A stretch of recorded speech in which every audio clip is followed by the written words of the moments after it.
For as long as I can remember, I've been a massive fan of Star Wars. While the series has definitely had a few stinkers, they've also had some absolutely phenomenal films, TV shows and games, and with the release of Ubisoft's Star Wars Outlaws on the horizon, I thought of no better way of getting back into the Star Wars universe than to revisit and platinum what a lot of people consider one of the best Star Wars games ever made. Star Wars Jedi Survivor, a game developed by Respawn Entertainment. Yes, the same company that made Titanfall and Apex Legends have actually made a phenomenal series of Star Wars games. Something I definitely did not expect. Now, while we are visiting the series for the first time on the channel, I will actually be starting with Jedi Survivor. The reason for this is that I've played and platinumed Fallen Order twice on PlayStation, as well as playing the game on Xbox, and while I thought it was a great game, I didn't really feel like playing through it a fourth time, so please forgive me. Although I'm certain most of you probably know what happens during the first game anyway, but if not, don't fear, as there are plenty of amazing creators out there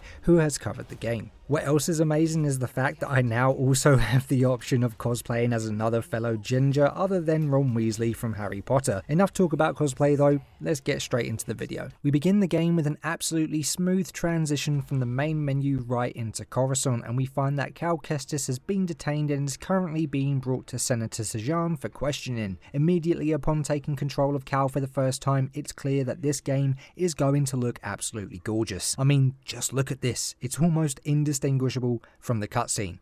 Well, not completely, but at first glance, you probably wouldn't be able to tell the difference. We are eventually brought in front of the Senator, where we learn just what our ginger friend has been up to these past few years since Fallen Order, and that he spent the vast majority of it sabotaging Empire supply lines and just being a general pain in the ass for them. The Senator then demands that we give up the locations of other Jedi survivors, but we tell him that we are the only one left. We also tell him that this whole thing is a setup. Turns out the Senator has a bunch of military intel that Cal's employer Saw Gerrera wants, and us getting captured was all part of the plan to get close. Of course, the Senator thinks he can escape, but BD-1 is able to disable his yacht's engines, although this causes it to come flying back towards us, and we end up having to take a little detour across the rooftops in order to reach it. From here, we are thrown quite a decent amount of combat on our way to the Senator's ship, but unlike other games where you usually lose access to the majority of your abilities from the previous game, this one is different, and we have almost every ability from the end of Fallen Order at our disposal straight from the get-go, which I really do appreciate.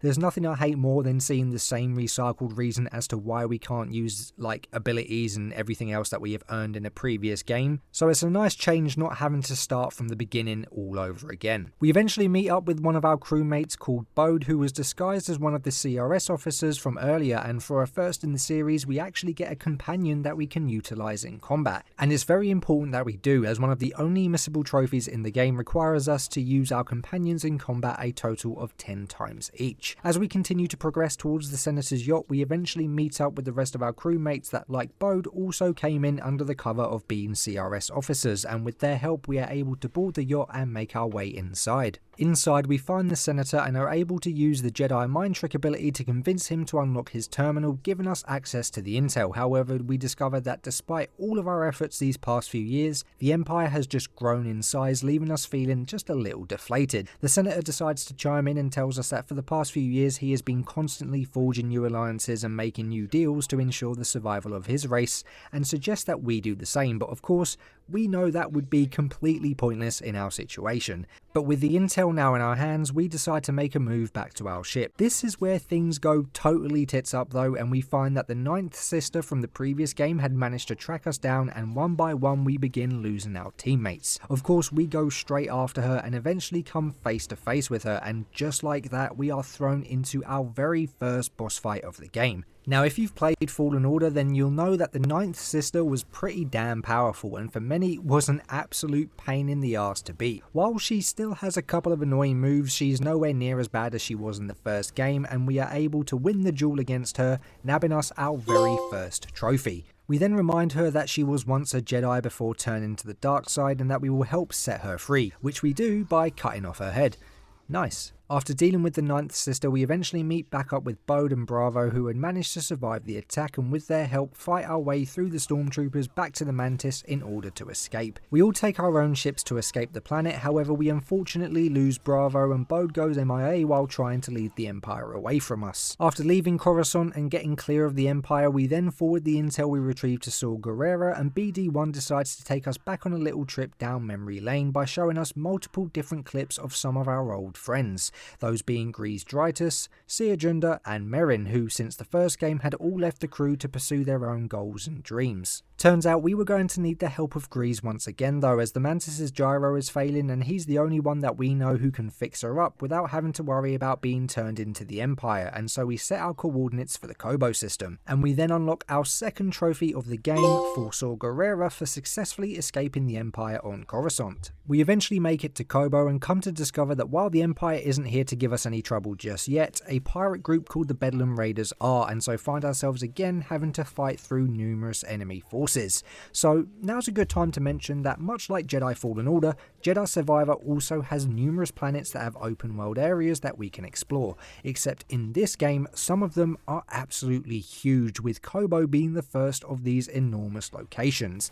Because of this, I'm not going to be going over absolutely everything we do, otherwise it would take hours, so I'm only going to talk about something if it's A, story related, or B, trophy related. Just thought I'd let you know now so you don't think I'm skipping over anything important. Most of what I'm skipping over is just going to be killing people, collecting collectibles and doing the occasional kind of side objective. While making our way over to the nearby outpost to find Grease, we actually end up finding a cute little creature called a boglin, and some of these boglins we are even able to pet. And of course, if petting an adorable little creature is a feature in a game, I'm going to take full advantage of it, and I'm actually glad that I did, as petting the boglin manages to nab us our third trophy. We eventually make it to Rambler's Reach outpost, where we find more Bedlam Raiders picking on a weird frog-like alien creature called Turgle. Think of him as essentially Cal's Jar Jar Binks. And it's here where we are also introduced to Ravis, the leader of the Bedlam Raiders. After dealing with his buddies that he had with him, Ravis tells us that if we stay our hand, he'll withdraw in peace, and as there's been enough bloodshed already,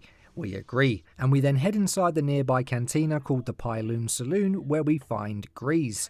Can't lie, it was actually really good to see him again after all these years. He tells us that he can help us get the Mantis up and running again, but before he does, he insists that we head down to our room that he specially made up for us to get some rest, and so we agree. Also unlocking the trophy, grab some seat.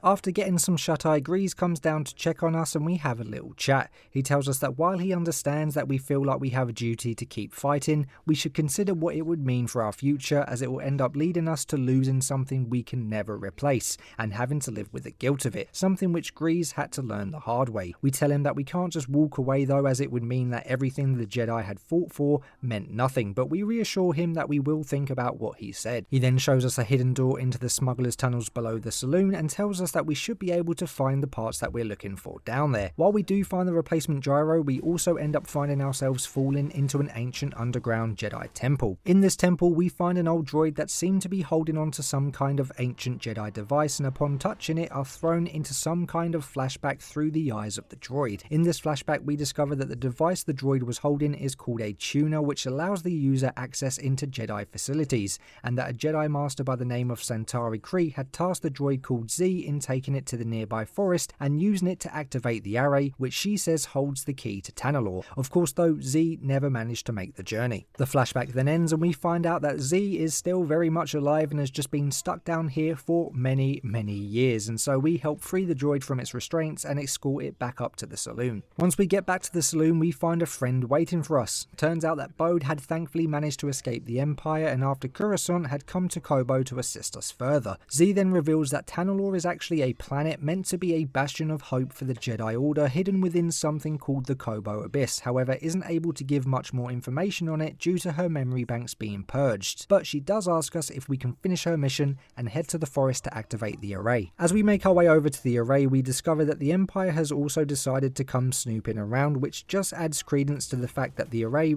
actually has some importance to it, but of course it's going to take a lot more than some stormtroopers to stop us, and after clearing the area, we make our way inside. Inside we attempt to use the tuner to activate the array, however it instead reveals a one-armed man suspended in a Bacta tank. We then get thrown into another flashback where we find out that this one-armed man used to have 2 arms and that his name was Dagon Gera, another Jedi of the High Republic era and one who was very close with Centauri Kree, and together they found Tanalorr. As the planet was quite difficult to navigate to due to the fact it was hidden inside of a deadly nebula, the plan was to build a Jedi temple here and use it to train a new generation of Jedi, as the planet itself is strong with the Force. However, before being able to bring their dream to fruition, the planet is attacked by a deadly army of pirates and marauders called the Nihil. As we see Dagon go to make a stand against the Nihil, we realise that he can actually see us and we are pulled out of the flashback back into the real world, and he asks us to release him from the Bacta tank, which was actually the worst thing we could have done.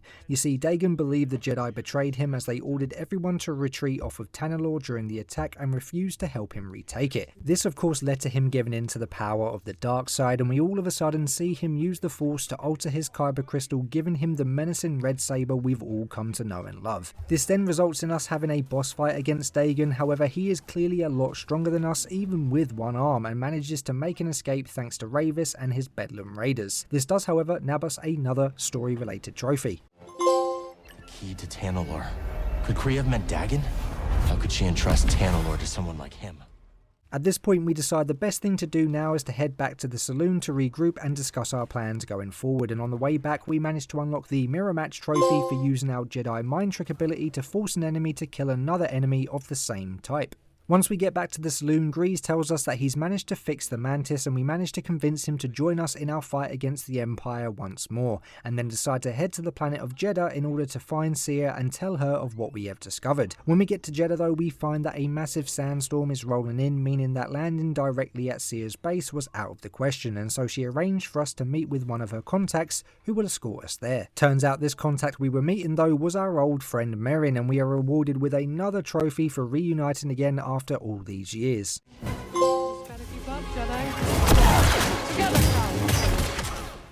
Now, Merrin originally had a speeder that she planned on using to take us back to Sia's base, however the Empire has also been roaming around the area and ensured that the speeder was out of commission, and so we were left to fight our way through the Empire forces as well as navigate our way through a sandstorm. Not a hell of a lot to talk about here. We spent the majority of our time clearing out stormtroopers and other enemies as well as solving the occasional puzzle, but we did manage to unlock another 2 combat related trophies during the process. The first was the You've Got a Friend trophy for using our companions' abilities to assist us in combat a total of 10 times each. And the second was the They Never Saw It Coming trophy for killing an unaware enemy a total of 20 times. On our way back, the sandstorm begins picking up so much that we are forced to take shelter in a nearby cave, and so while we wait out the storm, we take the opportunity to have a little catch up with Merrin and in the process get a little bit closer.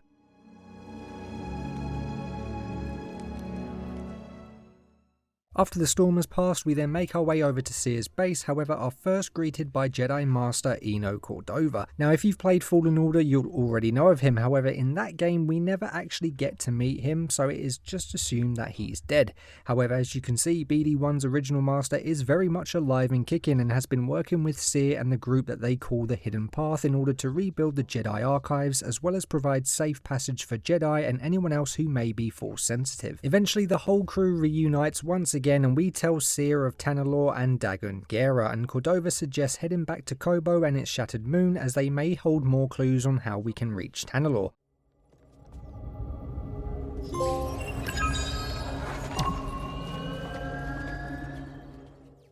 Now I'm going to be completely honest here, until we get our hands on the devices that we need from each of these areas and return them to Cordova, story-wise not a lot happens and we spend the majority of the next few hours killing enemies and solving puzzles until we find what we need, so I'm not going to talk too much about this section. What I will talk about though is the fact that we unlock a few more stances, one of these most notably being the Blaster stance, which I absolutely love and is a nice change from being a Jedi that strictly uses a lightsaber and the Force. But more important than some new stances is the fact that we also managed to unlock another 4 trophies. The Riposte trophy for parrying a Force pull resisting enemy, the Who Gives a Puck trophy for being introduced to the bounty hunter Cage Vander and obtaining our first bounty,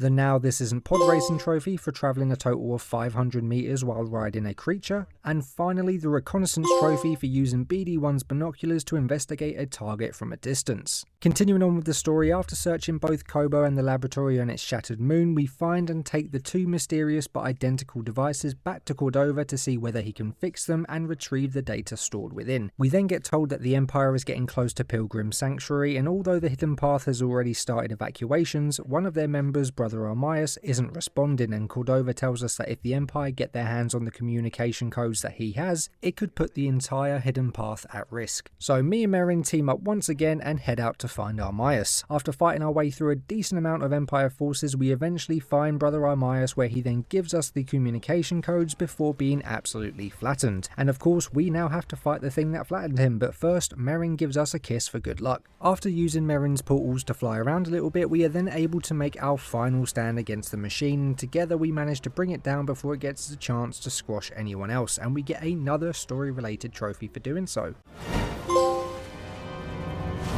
How did you do that? After dealing with the Empire and their excavator, we then return to Pilgrim Sanctuary to give the codes to Seer and to see if Cordova had managed to repair the devices. He tells us that he was unfortunately unable to repair them, but he does tell us that after a little bit of searching through the archives, he was able to find out what they actually were. These devices were called compasses, and Centauri Kree had created them to allow whoever holds one to navigate the Kobo Abyss. While these two were damaged beyond repair, there was still one more compass that has been unaccounted for, and so we knew that we had to find it before Dagon. And so with that we head back to Kobo to find Z to see if she can help us locate the third compass. Once we get back to Kobo though, we find out that the Bedlam Raiders had captured and taken Z back to their base while we were gone, and so we team up with Bode once again and head out to find and save her. Before doing that though, I decided to do a little exploration with the hopes it will make cleanup later on just a little bit shorter, and in the process I managed to unlock another 3 trophies. The first being the Hey Look at Us trophy for equipping a new cosmetic in every slot for Cal. The second was the King of the World trophy for reaching the highest point of Harvest Ridge. And the third was the A Presence I've Not Felt Since trophy for finding and equipping the poncho clothing, which we've all come to know and love from Fallen Order. We eventually find and fight our way inside of the Bedlam Raiders base, however end up getting separated from Bode and find ourselves running into Ravis. We then stab him right through the heart with our saber, however it appears to have absolutely no effect, and he proceeds to take the tuna from us, but before getting the chance to finish us off, BD1 comes to the rescue and we are able to escape, and for some unknown reason we nab the trophy Skywalker that we are supposed to get for keeping our feet off of the ground and walls for a consecutive 60 seconds. My only theory as to why this popped now is that for some reason it counted the fact that Ravis had picked us up during the cutscene, but then again it's most likely just a bug and it either popped later than it should have, or EA just decided to bless me with a free trophy. After escaping Ravis we continue to search for Z, but find ourselves overhearing a conversation between Ravis and Dagon, where Ravis tells him that we may be Dagon's equal, which of course he didn't like one bit. Enough to see the Jedi might be your equal. Say it again and I'll cut out your tongue. It'll grow back. We also discover that Dagon knows where to find the last compass and tells Ravis to head to the Shattered Moon to begin the search. Continuing on, we eventually find Z, but also find Dagon and proceed to have a pretty epic fight. We manage to take back the tuna, and Z tells Dagon that he should have been left in a bacta tank to rot, which just pisses him off even more, and then we are forced into another boss fight. It wasn't too hard and we managed to hold him off long enough for Bode to arrive and give us some backup, but as soon as he does, Dagon makes his escape, so we get back to rescuing Z and then head back to the saloon to regroup. However, we do unlock the Out of Bedlam trophy for rescuing Z. After getting back to the saloon, we tell everyone that we need to head to the Shattered Moon to confront Ravis and get our hands on that third compass, but before leaving Kobo, I managed to unlock another 2 trophies. The first was the Cleaning Up trophy for refreshing the refresher. Basically, we just unclogged a toilet, but we did it with style. And the second was the Kitted Out trophy for customizing BD1, our blaster, and our lightsaber with new parts. We then head back to the Shattered Moon, and while searching for Ravis, we of course had a lot more of his lackeys to deal with, but seeing as we were back on the moon and had access to a new area within it,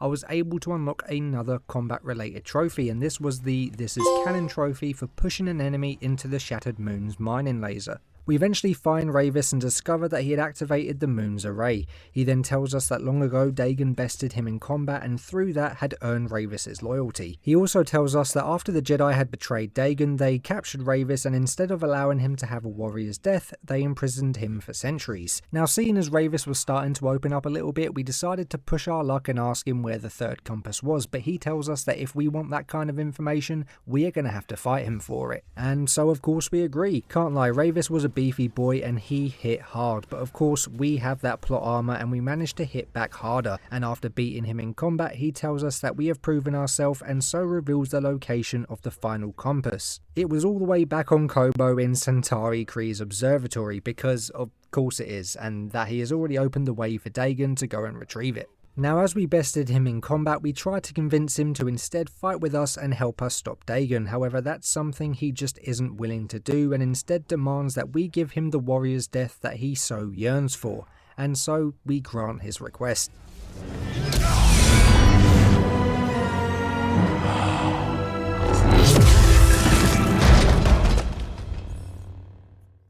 And so with Ravis now defeated, it was time to head back to Kobo to confront Dagon at the observatory. On the way back we have a little chat with Merrin and Cal tells her that in a way he can see himself in Dagon and is worried that like him he will lose sight of what really matters, giving in to the dark side, but she reassures us that if that were to happen, she and the rest of our friends would help us get back on the right track. Back on Kobo, as we make our way to the observatory, we find it crawling with Imperials, and as we fight our way through, manage to unlock another combat-related trophy, Han Solo for killing a total of 50 enemies under the effects of our Force Slow ability. Something else that I just want to mention is that while fighting our way through the observatory, we are also confronted with one of the hardest bosses in the game, Rick, the door technician.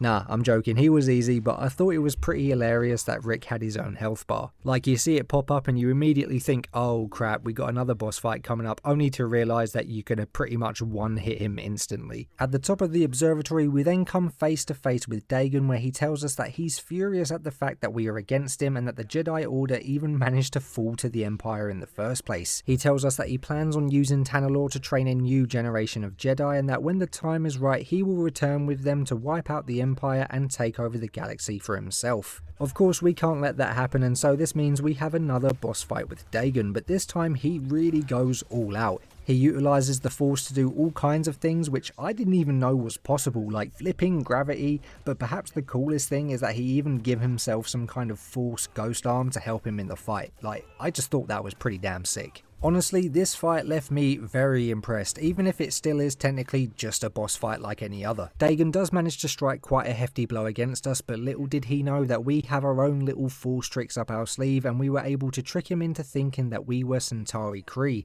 leaving him vulnerable and allowing us to take him down for good. We then retrieve the compass, although like the other two, this one is also broken, so we can only hope that Cordova is able to repair it. But seeing as we now have the third compass, we are rewarded with another story-related trophy, Tanalorr bound. Before taking the compass back to Cordova though, we once again decide to knock out a couple more trophies, with the first being the Greasy Money trophy for trading a total of 25 items with the numerous vendors at our disposal, and the second being the Cobra Cow trophy for training with our weapons while wearing the headband cosmetic. We then head back to Jeddah and return the compass to Cordova, and thankfully he tells us that he will actually be able to repair this one, but he will need a little bit of time to do so, and so while we wait, we decide to head outside and have a bit of relaxation time with the rest of the group. We tell Sia that she and the rest of the Hidden Path should also come to Tanalorr, as it would mean a safe haven for them all without having the constant worry of the Empire breathing down their necks, to which she agrees and sets off to get the archives ready for relocation. We also tell Bode that he should come to Tanalorr with his daughter for the same reason, and while he agrees, I honestly thought he'd be happier at the opportunity to no longer having to constantly move around to evade the Empire, but I guess he's more of a see it to believe it kind of man, so I guess I can respect that in a way. We then finally reveal to Merrin that we have feelings for her, and thankfully we avoid rejection as she also has feelings for us, and after a little kiss, the screen fades to black, where I assume things get a little too steamy to show on camera. This was not a happy ending just yet though, as the next morning we discover that the Empire is right outside our doors and find out that Bode wasn't on our side from the get-go. We see Bode murder Cordova and then make off with the compass, and so we chase after him. We catch up and confront him, but discover that Bode is actually a spy for the Empire, and on top of that, he is also a Jedi. can't be.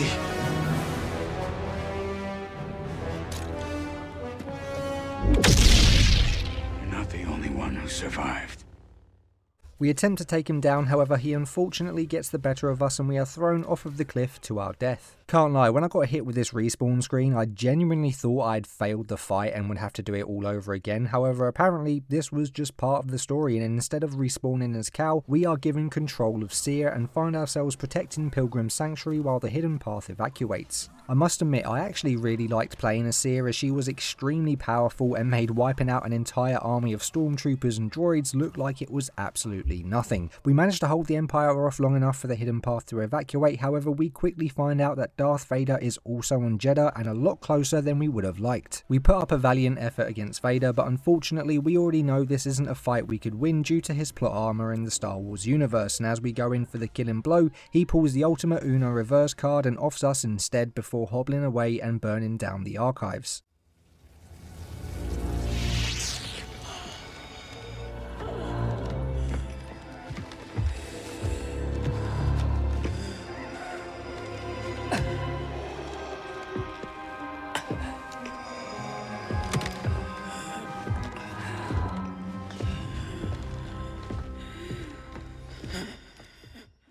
A little while later, Cal arrives, however it is too late and we witness Seer take her final breaths in front of us. We regroup back up with Merrin, BD and Grease and we question ourselves and our abilities as we couldn't understand why we were unable to sense him, but Grease tells us that Seer and Coldover's death isn't on us and that we shouldn't be the ones who felt responsible for Bode's actions. We then remember that Bode actually has a locator beacon on his ship, which is how he managed to track us down in the first place, and find out that he is currently in the Nova Garen system, likely there to get his daughter. And so with that we set off to find Bode and get revenge, unlocking another story related trophy.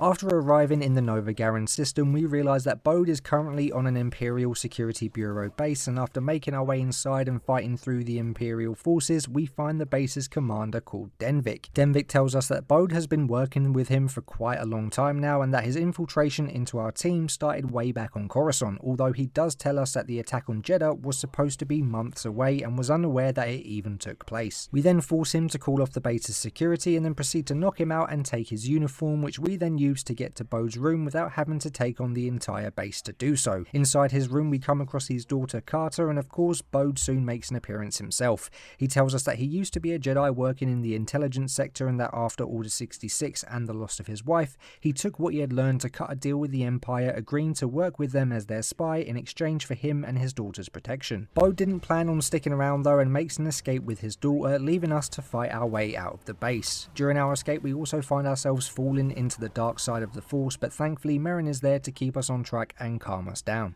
Not you! The Empire has taken enough from us! I will not lose you too!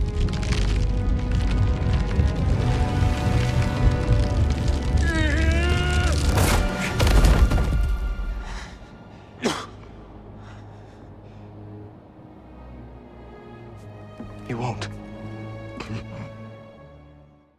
With the compass gone, we wasn't sure how we would even reach Tanalorr, but thanks to a data disk that we found in Bode's room, we discovered that there is actually another way to reach it, and that's by activating all of the arrays and aligning them with the coordinates embedded in the message, using them to create a safe path through the abyss that we can take to Tanalorr. And so with that we head back to Kobo, unlocking another story related trophy.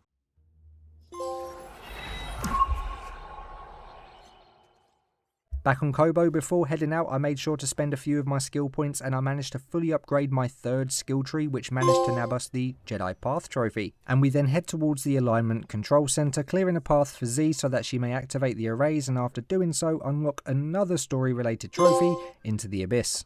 While our ride to Tanalorr looked a little shaky, we eventually make it there in one piece and find that Bode is there with his daughter already. We find Carter, who takes us to her father, and we give him the opportunity to stop all of this and even give him the option of staying on Tanalorr with us. However, he decides to completely disregard our offer and decides he wants to kill us instead. He put up a good fight, but we managed to take him down and even give him one last chance to put all of this behind us, but of course he proceeds to chuck that offer out the window once again, and while he chokes Merrin, we manage to break free from his grip and proceed to put 2 blaster holes in his chest.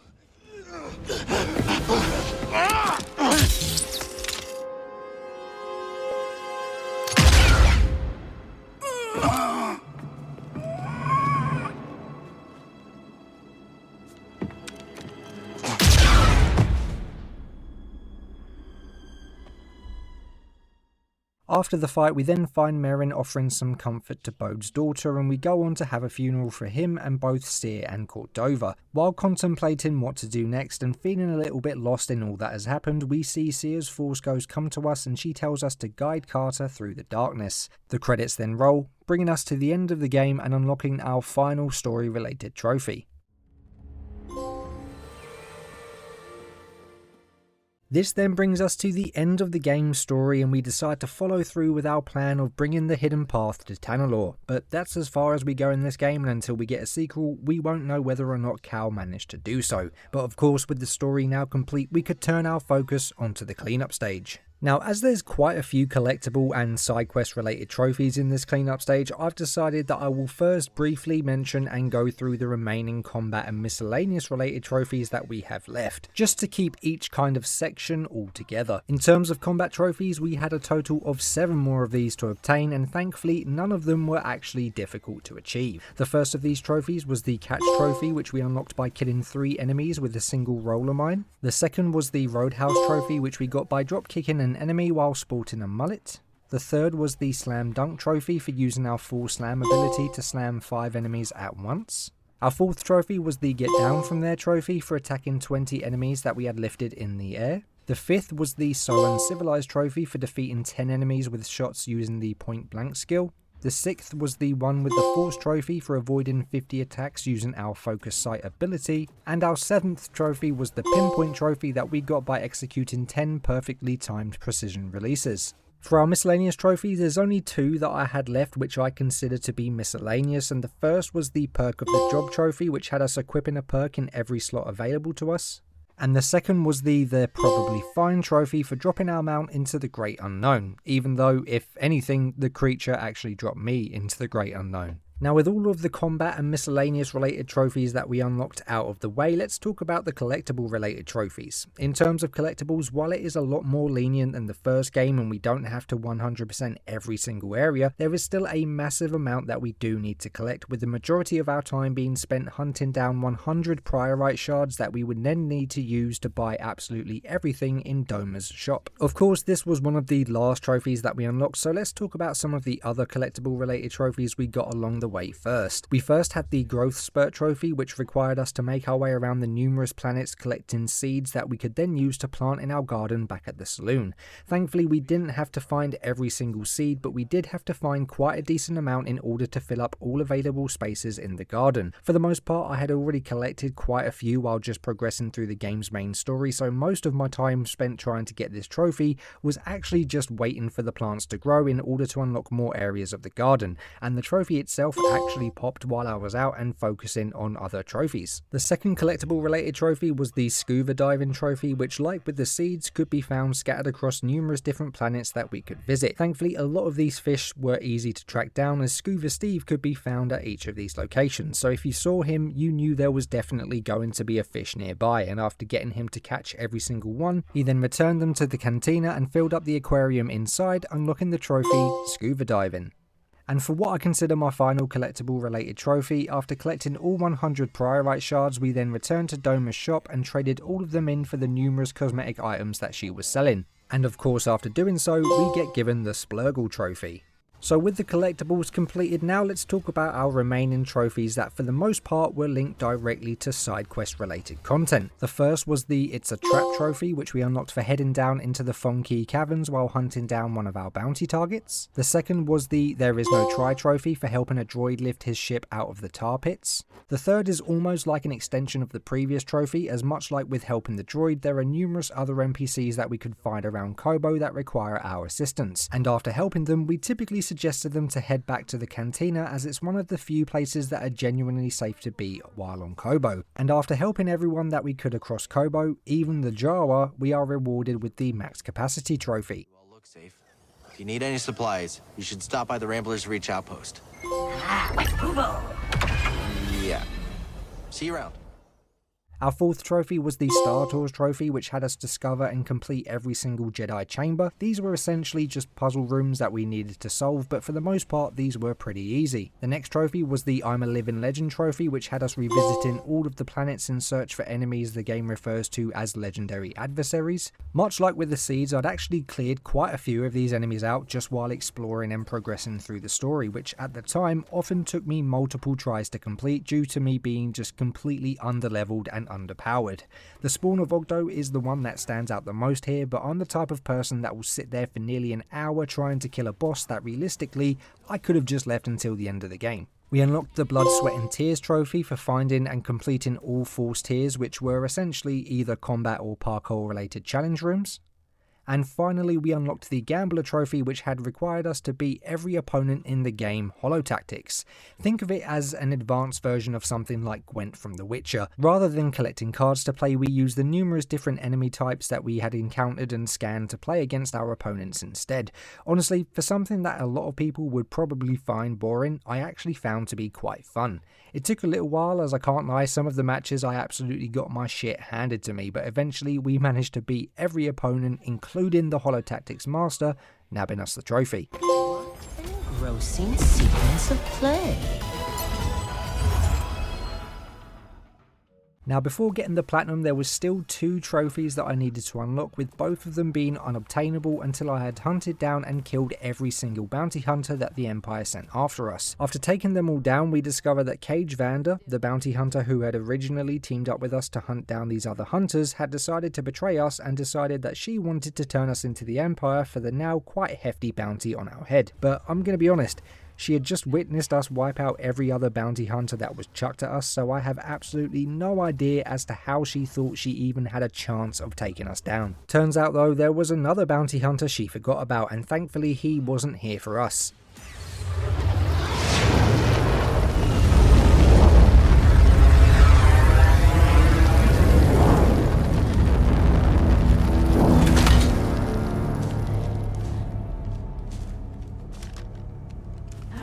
Boba! Boba! Looking slick, buddy! Yes, we get a lovely little cameo appearance from Boba Fett, and he tells us that he's here to take in Cage, and while he has a deep-rooted hatred for the Jedi, he was willing to let us walk free, and so we of course accept that offer. Doing so though does nab us our final 2 trophies, those being the Intergalactic Geographic trophy for finally scanning every single enemy type in the game to fill out our tactical guide, and the Cage Match trophy for taking down Cage. And of course, with those 2 being the final trophies, this of course means we are rewarded with the Jedi Survivor Platinum trophy.